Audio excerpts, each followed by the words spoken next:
I know we've heard a lot of testimony today, and there's a lot of information for the members of the committee to process.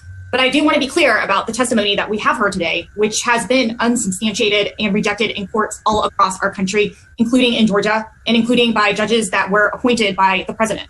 The election that was conducted in the state of Georgia on November was the most secure election we've had in the state of Georgia, and we have no evidence of voter fraud, as backed up by the Secretary of State and the Lieutenant Governor. This morning, we heard testimony to try to undermine the use of absentee ballots without any substantiated evidence.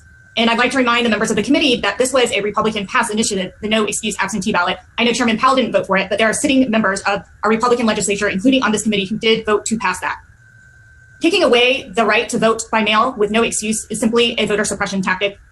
And I'd like to remind the members of the committee, the reason we saw so many Georgians use absentee ballots this year is because we are in the middle of a pandemic that is still going on, a pandemic that has taken the lives of nearly 300,000 people across our country. And while we did hear changes or suggestions on changes for the absentee ballot process, I am curious as to why we've not addressed any changes that we could potentially make to the Dominion voting machines, which Republican members insisted on passing as well. We know when the Dominion machine legislation was brought up for consideration, it was the Democratic members who voted against that legislation. A potential way to address some of the concerns of vulnerability with the elections machines would be to move to a hand-marked paper ballot system, a proposal I think would be supported by both Republicans and Democrats.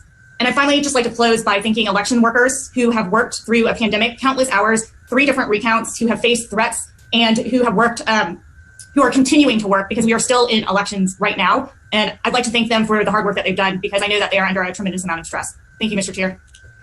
Thank you, Representative.